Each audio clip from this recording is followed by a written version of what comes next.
Fala galera, bem-vindos a mais esse vídeo. Meu nome é Patrick, trabalho com tecnologia desde 2011 e sou o fundador da Overcome Tech.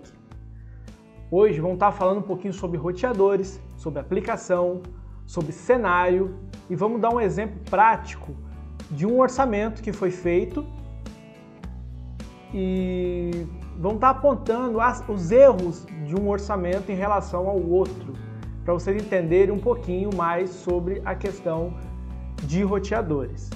Primeira coisa, vamos só fazer um comparativo rápido desses dois modelos de roteador, que são roteadores de 300 Mbps, são os roteadores mais vendidos no mercado, são indicados para pacotes básicos 5, 10, 15, 20, 30 MB, eu indicaria no máximo até 35 MB, depois eu explico o porquê. E visualmente a gente já vê que eles são totalmente diferentes. Um é preto, mais robusto, o outro já é mais branquinho, mais compacto. Mas a diferença vai muito além disso. Primeira coisa, esse roteador branco, ele tem duas antenas de 5 dBi. Ou seja, ele tem um ganho de cobertura ali, de alcance, de 5 dBi. O modelo preto, ele já tem duas antenas de 8 dBi, ou seja, ele tem 3 dBi a mais do que o modelo branco. Outra coisa que o roteador branco tem está relacionado ao tamanho da antena. É uma antena de aproximadamente uns 20 e poucos centímetros, enquanto o modelo preto é quase 40 centímetros, ou seja, a área de cobertura do preto é maior, mesmo ambos sendo de 300 Mbps. O roteador preto, ele ainda tem uma amplificação de 1000 mW. E isso deixa ele totalmente diferente do modelo branco. Uma amplificação de 1000 mW ela é feita para poder ultrapassar a barreira. Então, o roteador preto ele é indicado quando você tem uma área de cobertura que tem muita barreira. Ele não vai fazer milagre, isso eu vou garantir.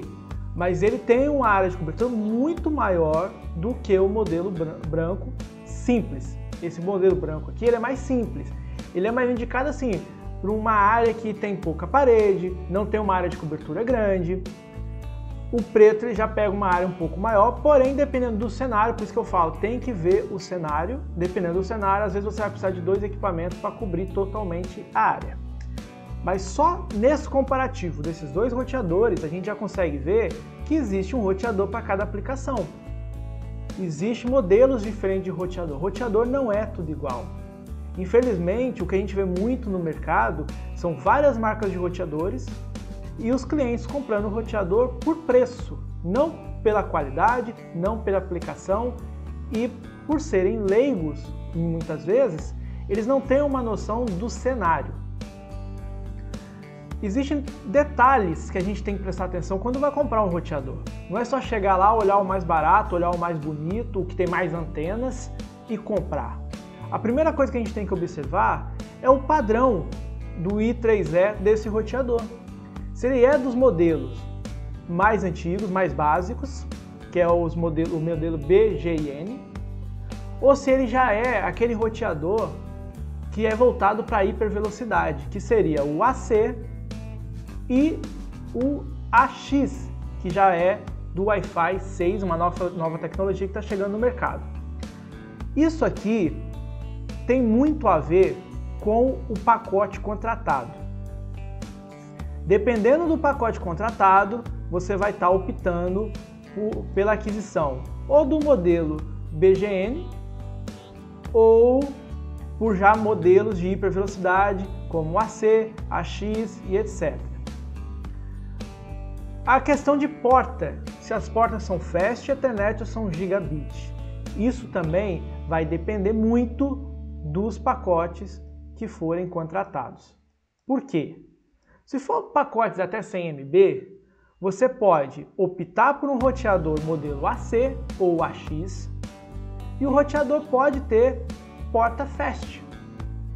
Se ele for mais de 100 megas, o indicado já é modelos com porta Gigabit, para ele conseguir transmitir todo o pacote pelo roteador, senão infelizmente o roteador vai cortar alguns megas aí do seu pacote. O ganho das antenas é importante para a questão de área de cobertura e existem outros detalhes a serem visualizados quando você vai comprar um roteador, mas não vem ao caso agora. A gente só está dando uma explanada aqui por enquanto. O ponto 3 é o detalhe de cenário. Eu já comentei lá atrás, cenário tem que ser observado. Cenário tem que ser estudado, você tem que ver o que você tem de barreira, o que você vai precisar conectar, se são dispositivos fixos, igual desktops, equipamentos de DVR, receptores, etc., que é uma coisa que fica fixo no lugar, ou se são móveis, e tentar posicionar esse roteador no melhor modo possível para atender a área que você tem. Quando não é possível atender com um só roteador, você pode usar outros roteadores também bem posicionados para cobrir totalmente a área.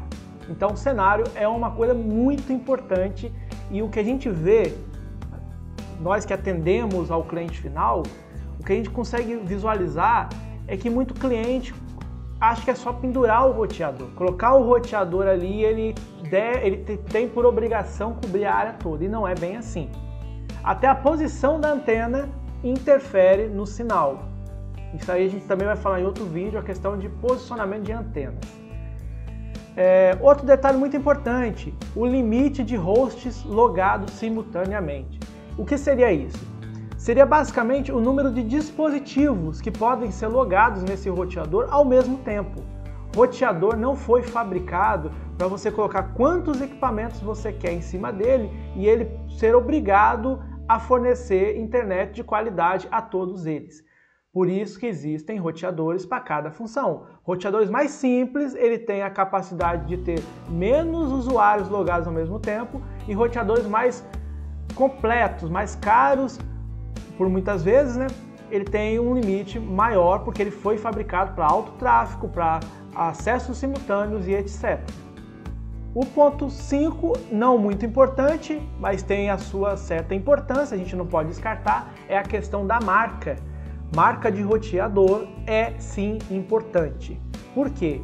Existem muitas marcas no mercado que prometem algo, mas a qualidade do produto, a qualidade dos componentes não são bons. São componentes ruins. Eu costumo dizer que roteador ele é basicamente um microcomputador. Ele tem que processar a informação, ele tem que rotear todos os dados, ele tem que fazer toda a parte de NAT dos IPs, entregar IP, atribuir IP, então ele processa muita coisa. E às vezes a configuração daquele roteador não é bom, você sobrecarrega ele um pouco com uma certa quantidade de equipamentos e no final das contas esse roteador não dá conta. Ele trava, ele desconfigura, ele começa a te dar lentidão, a cortar pacote, isso não é legal. Então marca é importante sim, pesquise as melhores, igual eu comentei nesse slide aqui, esses roteadores têm 5 anos de garantia, da marca TP-Link. Então é só pensar, qual marca que dá 5 anos de garantia? Se ela deu 5 anos de garantia, provavelmente esse equipamento vai durar mais do que isso. Porque se não durasse, eles teriam prejuízo, eles teriam que trocar os equipamentos que viessem a apresentar problema antes da garantia. E eles fazem isso, porque eu já precisei da garantia, eu acho que uma única vez, e eu fui muito bem atendido, tive o equipamento trocado e já estava mais ou menos com um ano e meio de uso. Então a gente vê a seriedade dessa garantia de 5 anos. Lembrando que tem que ter nota fiscal, sem nota fiscal não adianta, porque senão você não consegue acionar a garantia. Então lá, a base dos roteadores é uma base que quase todos os roteadores seguem a mesma lógica. Dentro do roteador existe uma placa eletrônica e existem chips, que são os chips principais desse roteador, que são o chip de memória flash, que é onde vai ficar o programa do roteador, vai ficar o firmware do roteador, memória RAM, que vai auxiliar o CPU a processar todas as informações, e o chipset. E basicamente, coisa que muita gente não sabe, mas é no chipset que costuma ficar o CPU, o processador daquele roteador, e também a placa WLAN, que seria a placa Wireless 2.4 daquele roteador. Só voltando aqui na memória RAM, o número de hosts conectada simultânea está diretamente ligado à memória RAM. Quanto mais usuários logados, mais memória RAM é necessária. Por quê? O CPU vai começar a processar as informações, vai começar a rotear, vai começar a gerenciar a tabela de MAC, vai fazer toda a questão de segurança da rede. Ele vai demandar de muita memória para ele conseguir processar isso tudo. Então, quanto mais usuário a gente coloca, mais coisas a gente conecta nesse roteador, mais memória será usada. Então, a memória RAM é de extrema importância. Tem como você saber? Tem. Tem que procurar lá o datasheet dos roteadores e conferir quanto de memória ele tem. E alguns fabricantes até dizem quantos usuários simultâneos é possível conectar com qualidade naquele equipamento.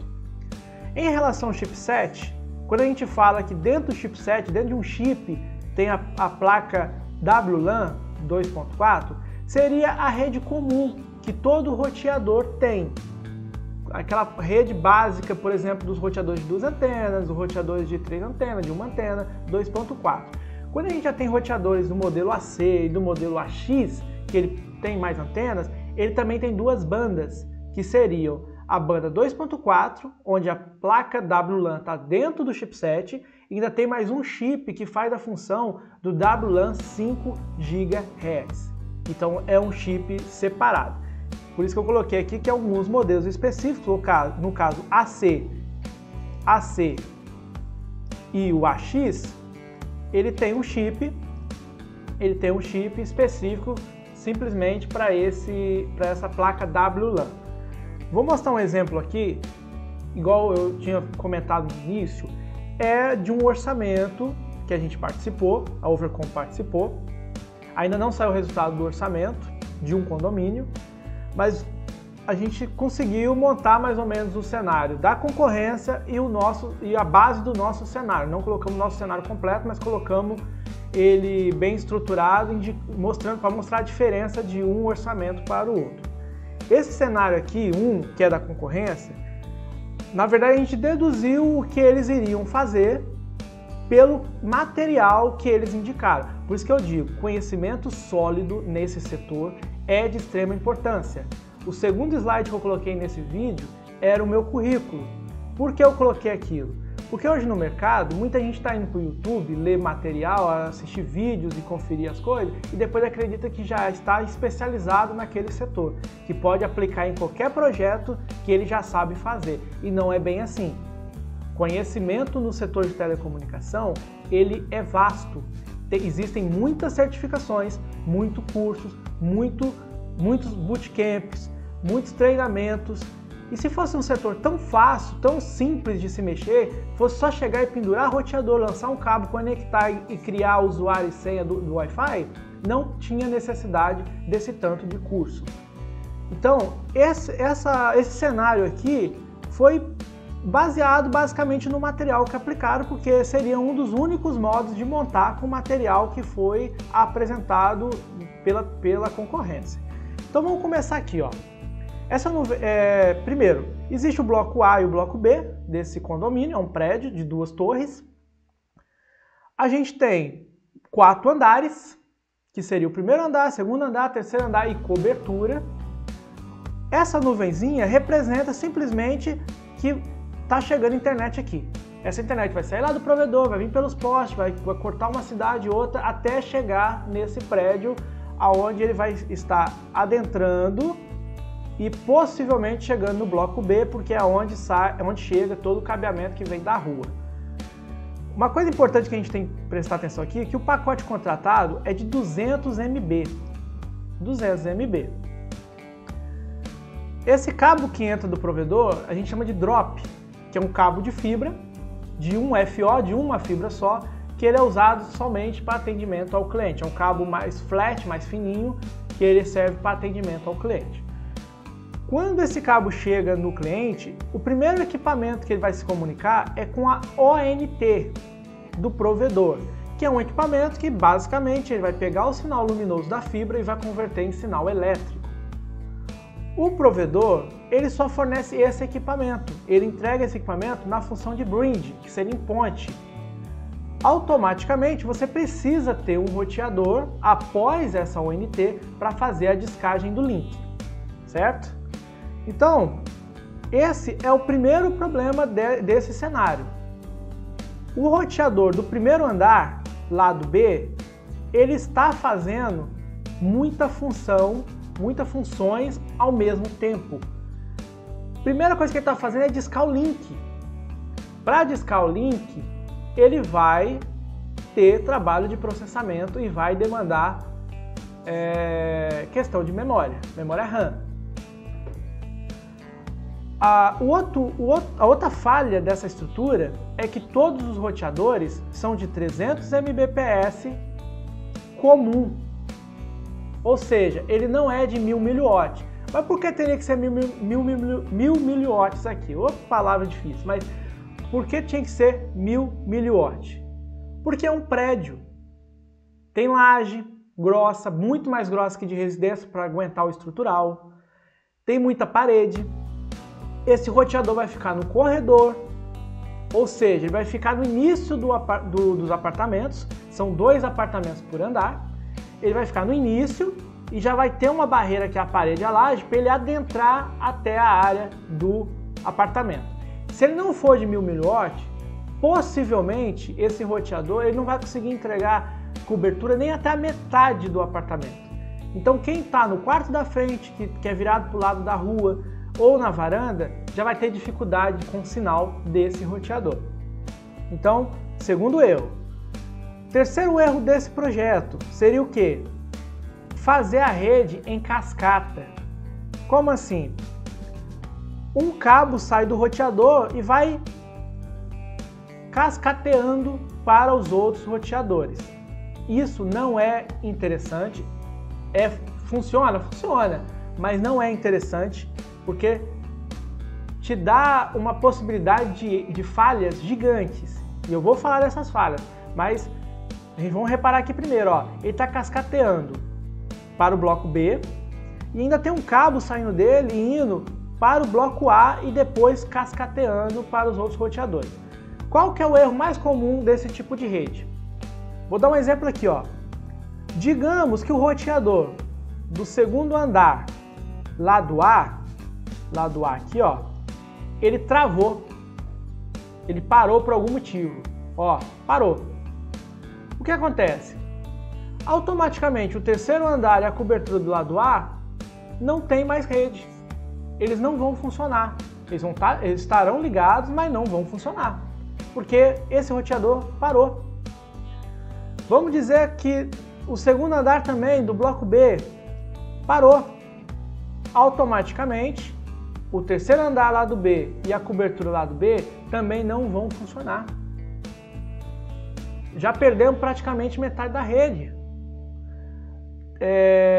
Algumas pessoas vão dizer assim, eu não poderia pegar esse roteador do primeiro andar e tirar um cabo dele para cada roteador?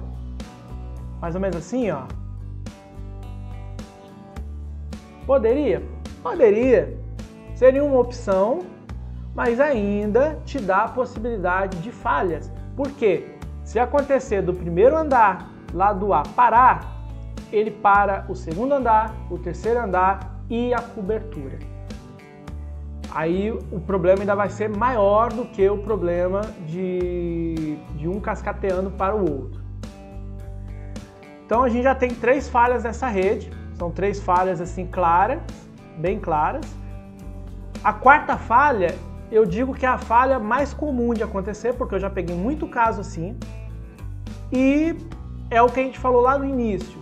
O roteador ele precisa processar dados, ele precisa de memória, então ele tem limitação de hosts conectados ao mesmo tempo. Isso conta no Wi-Fi e conta também na porta de saída do roteador.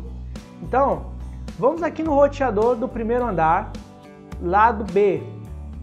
Ele está fazendo a descagem do link e automaticamente todo o tráfego que passar nos roteadores dos outros andares, do outro bloco, eles terão que passar por esse roteador. Automaticamente eles estão saturando o processador e a memória RAM desse equipamento.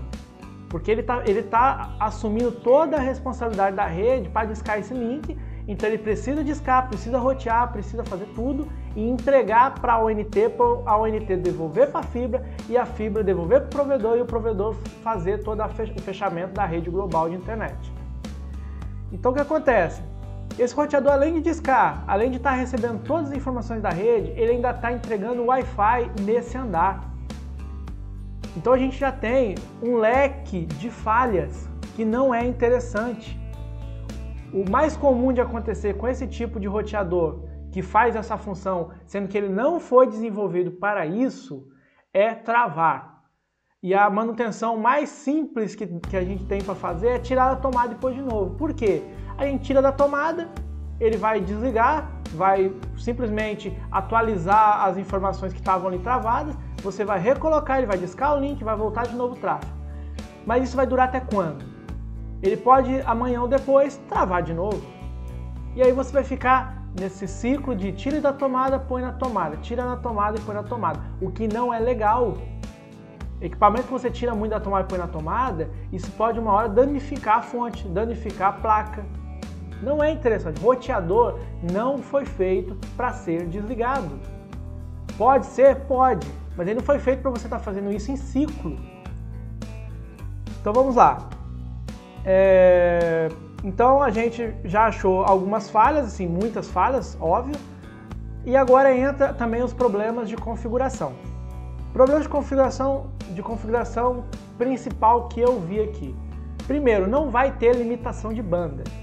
Não vai ter limitação de banda. Então, assim, tudo que passar pelo ONT, o roteador 1 do bloco B conseguir discar, o que ele conseguir discar e entregar, ele vai entregar.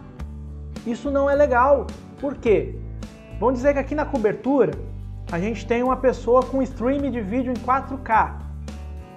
Se ele ligar o 4K conectado nesse equipamento, desculpa a letra aí, gente, é porque é difícil de escrever aqui, mas se ele ligar o equipamento com 4K no stream, ele vai sugar o que tiver de banda. Então, ele pode simplesmente sugar toda a banda disponível por aquele roteador e não deixar mais ninguém usar, dar lentidão para os outros clientes, dos outros roteadores. Então, isso também não é legal, tem que ter balanceamento, limitação de banda. Outro problema aqui, esse roteador de 300, ele não vai conseguir ler o link de 200 megas. Ele não é um equipamento AC, ele não é um equipamento com porta gigabit. Então, ele não vai conseguir te entregar 200 megas. Na teoria, em algumas práticas, a gente consegue enxergar que um roteador de 300 Mbps, ele consegue te entregar até 100 MB, ou próximo a isso, 98, 96. Mas isso na prática mesmo do dia a dia, não é bem assim.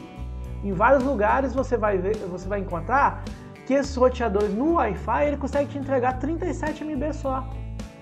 Estourando 50, vamos dizer assim, 40, 50, mas o mais comum é 37, 38. Então, você tem um link de 200 megas, e esse primeiro roteador aqui vai discar, vai entregar para os outros somente uns 37 MB, 50 MB no máximo.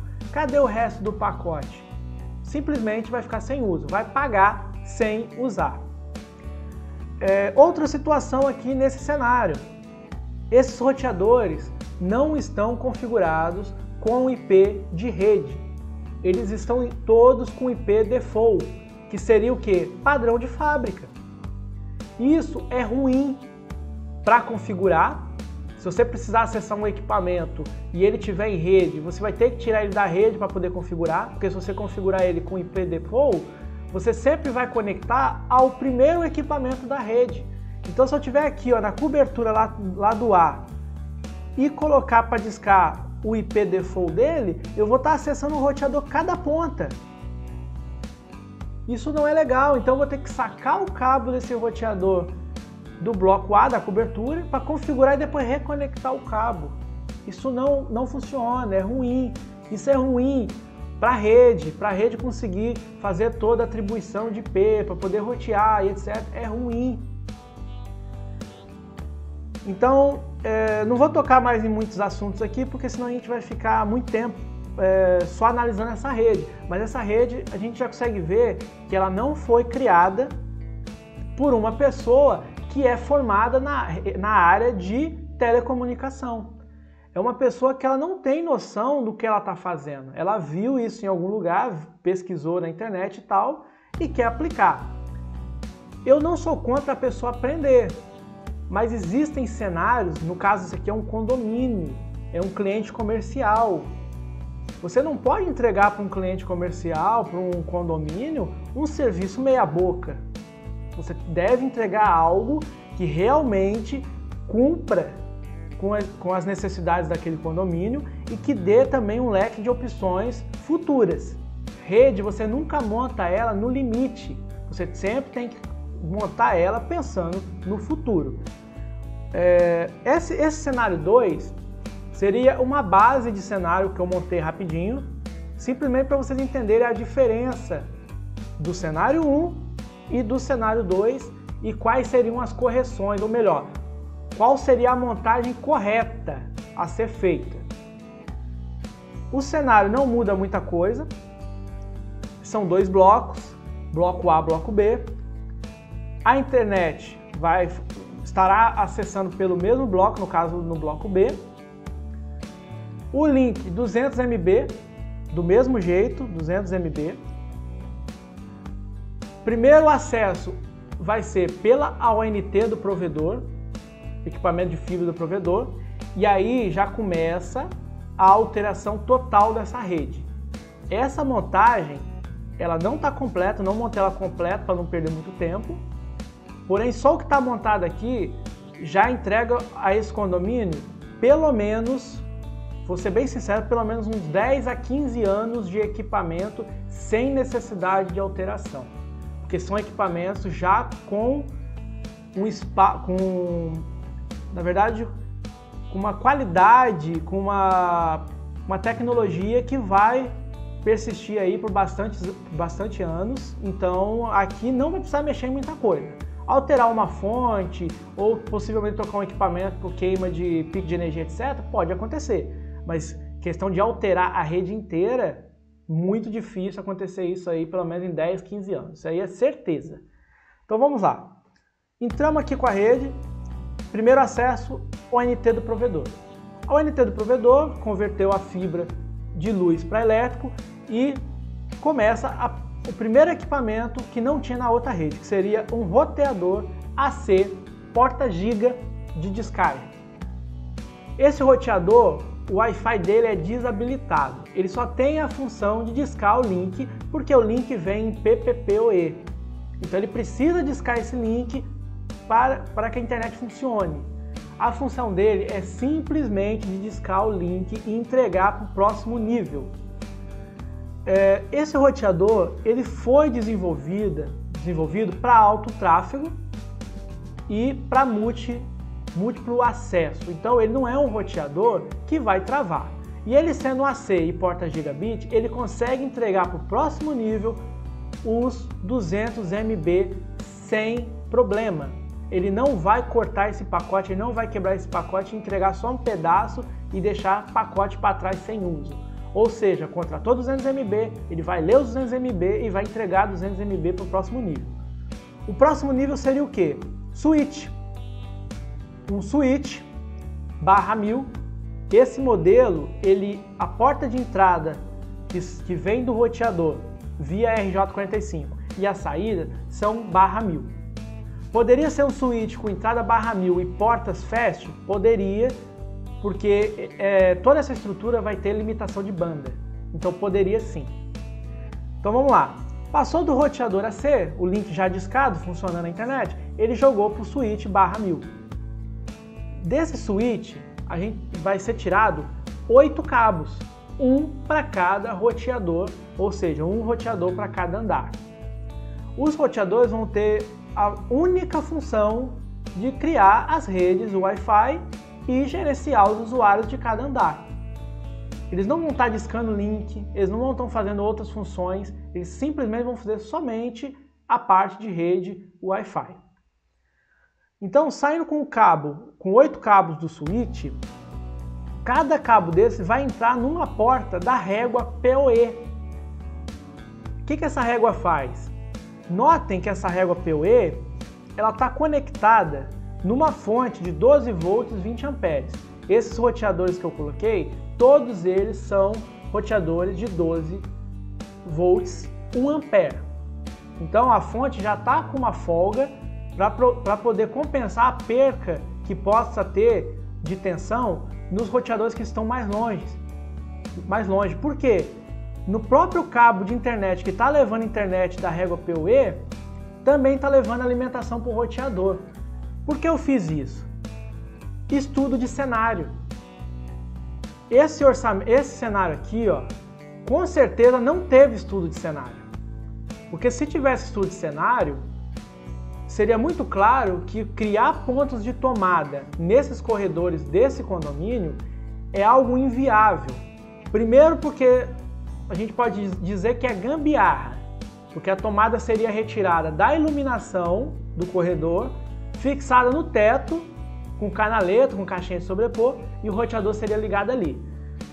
Não é interessante fazer isso pelo motivo que toda vez que você precisar dar manutenção no roteador e talvez reiniciar ele, você vai ter que ir naquele andar com uma escada tirar ele da tomada. Isso é ruim. Quando você tem o PoE, o injetor PoE aqui, você consegue simplesmente vindo nesse equipamento e reiniciando os roteadores. Você reinicia quais você quiser dali, sem ter que ficar subindo em cada andar para fazer isso. Lembrando, gente, que esses equipamentos aqui, eles estarão dentro de um rack. Por quê? No local não há algo assim, um local destinado para guardar esses equipamentos. Existe um quadro de distribuição geral de interfone, porém, quando eu abri esse QD, ou QG, eu vi que tinha umidade. Então eu não posso colocar equipamento eletrônico ali dentro, porque com certeza com o tempo vai dar problema. Nesse cenário aqui, eu não sei o que foi visualizado ou se foi feito estudo de cenário. Eu acredito que não, porque o estudo de cenário feito já aponta muitos problemas de falta de infraestrutura. Infraestrutura é algo complicado, não ter tubulação dedicada, não ter um local para guardar os equipamentos, não ter um ponto exato para você fixar o equipamento. Tudo isso tem que ser criado. Então, esses equipamentos ficariam dentro de um rack, protegido, acomodado na recepção, e ali você faria todo tipo de manutenção. E a mudança da rede já começou no seguinte: cada roteador tem um cabo exclusivo. Então, se eu perder um roteador, por exemplo, aqui, igual o exemplo do cenário passado, se eu perder o roteador do terceiro andar lá do A, eu só perdi ele. Eu ainda tenho a rede da cobertura e a rede do segundo andar funcionando. E pela qualidade do roteador que foi colocado aqui, que é diferente do outro modelo, do outro cenário, possivelmente esse andar vai conseguir ser suprido por um backup, né, do segundo andar e da cobertura. Então eu não perco a rede toda, eu só perco um equipamento, vou lá dar manutenção, resolvido o problema. Tendo o cabo exclusivo para cada equipamento, a gente tem mais um benefício, que seria o quê? Criar a limitação de banda. E como essa limitação de banda funciona? Roteador AC Discolink, entregou para o switch. Switch distribuiu isso em 8 cabos, um para cada roteador. Esses cabos saíram da régua PoE e foram para o roteador. Eu vou ter 200 megas, eu posso configurar em cada roteador uma limitação de banda de 25 megas de download. Para que isso serve? Lembra daquele exemplo do streaming de vídeo lá, o Netflix em 4K?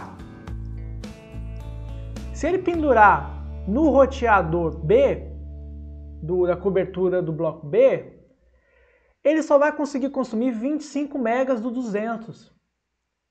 Ele não vai atrapalhar nos 25 megas do terceiro andar, nos 25 megas do segundo andar, nos 25 megas do primeiro andar e nem em nenhum 25 megas dos outros roteadores do bloco A.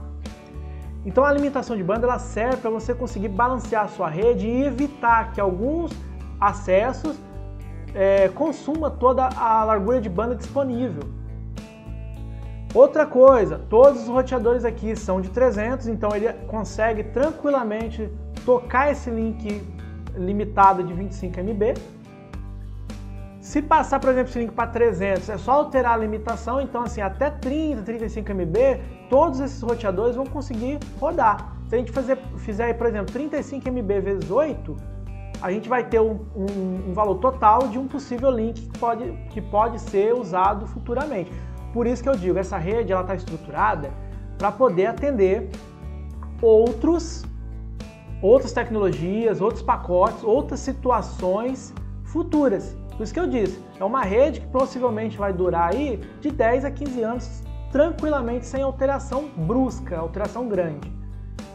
Então a gente já tem limitação de banda, a gente já tem cabo exclusivo para cada roteador que impede de perder uma parte grande da rede, você só vai perder um equipamento se ele parar. Outro ponto positivo, roteador de 1000 mW, feito para quebrar a parede, porque é um prédio, tem parede grossa, tem laje grossa e precisa de ter uma condição de entrada, de ultrapassagem de barreira muito boa, senão não vai funcionar. Vai gastar dinheiro à toa, em outras palavras dizendo.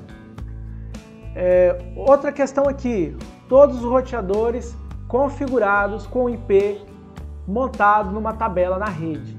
Não é IP default. Se eu vim aqui no roteador da cobertura do bloco A e entrar no IP específico dele, eu só vou acessar ele, eu não vou acessar outro roteador. Eu não vou vir aqui e acessar o roteador de descagem. Então eu consigo dar manutenção sem ter que ficar desconectando o cabo. Ponto positivo. Vamos lá, vamos ver se tem mais ponto positivo aqui. O PoE eu já falei, né? O PoE é a questão de você conseguir reiniciar sem ter que ir nos andares e tal. Acomodação, a infraestrutura que o prédio não tem. A gente estaria montando essa infraestrutura de um modo, por exemplo, o rack. É um rack que vai conseguir comportar todos esses equipamentos aqui embaixo listados, todos eles, com segurança. Tem a porta tem acrílico, então você consegue ver se os equipamentos estão ligados. No caso do switch e da régua PoE, você consegue ver os LEDs oscilando, mostrando o tráfego de rede ali, indicando que eles estão trocando informações. Como esse roteador AC, ele é feito para alto tráfego e ele é feito para múltiplos usuários, ele não vai ficar saturado quando todas as informações desses roteadores dos corredores começarem a descer, passar pelo a régua PoE, passar para o switch e passar por ele. Ele foi feito para isso, ele tem memória RAM suficiente para isso, ele tem processador suficiente para isso, ele foi feito para isso. Por isso que eu falo, cada roteador é para uma aplicação. A aplicação desse AC é para links altos e para alto tráfego, para múltiplo acesso, ele foi feito para isso. Então, galera, basicamente é isso. Tem outros pontos aqui, mas se a gente também for ficar falando os outros pontos positivos dessa estrutura, a gente vai ficar aqui muito mais tempo que a gente já está. Eu acho que o vídeo já está bem longo. Outra coisa, são dois cenários, são dois valores totalmente diferentes de implantação, totalmente. Aqui vemos um projeto muito básico que não é indicado para essa estrutura porque a chance de problema é grande e vai dar problema porque já pegamos situações assim que precisamos refazer tudo e é refazer tudo mesmo, lançar mais cabo, trocar equipamento e os equipamentos que foram colocados infelizmente foram para o lixo porque não serviam para aplicação nem num cliente isolado. Claro que um projeto do cenário 2 é um projeto mais caro, só que se a gente pensar que é um condomínio, que são vários apartamentos, vários donos, é um valor assim que dividido fica bem em conta. E também lembrando a questão que é uma rede dessa, ela vai durar por muito tempo. Ela não vai ser uma rede que você vai precisar ficar dando manutenção constantemente. Então, basicamente é isso. Eu espero ter passado aí um pouco de conhecimento, passado um pouco sobre a questão de redes. o que eu digo é, sempre estude, sempre busque conhecimento sólido, não se aventure. Por quê? Você vai se aventurar, isso não vai te tornar um bom profissional. Isso vai te fazer, na verdade, ficar sempre com a corda no pescoço. Porque pode acontecer um dia de você pegar um projeto, o cenário ser um cenário que você não conhece e na hora de você implantar não dá certo e aí você vai ser cobrado por aquele material errado comprado, pela aquela qualidade ruim do serviço final. E cliente, aprenda cliente, aprenda sempre se questionar. Quando um orçamento está muito mais barato, alguma coisa errada tem. Se tiver muito barato o orçamento, tente procurar saber qual é a formação desses profissionais, dos 2 orçamentos, dos 3 orçamentos, dos 4 orçamentos, não interessa quantos orçamentos que são. Porque às vezes você vai pegar e não fazer um orçamento com uma pessoa devidamente qualificada, que vai te dar a certeza de que vai funcionar tudo ok e que ela não vai ter outros gastos depois, para pegar um projeto mais barato, que às vezes vai te fazer gastar muito mais. E eu sou muito sincero, nós que somos da área de telecomunicação, refazer serviço dos outros, infelizmente a gente vai cobrar o justo, que é para refazer. Não vamos ficar quebrando galho. Infelizmente a gente tem que cobrar o que é justo, a gente tem que cobrar aquilo que realmente vale porque estudamos, investimos, temos bagagem. Não podemos ficar simplesmente quebrando galho e, tipo assim, não ter um retorno disso, um lucro disso. Então, procure sempre fazer com a pessoa certa.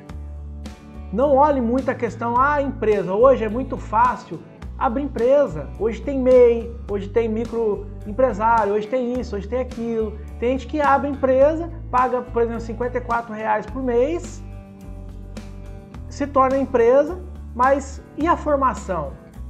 E a bagagem daquele setor? Não tem.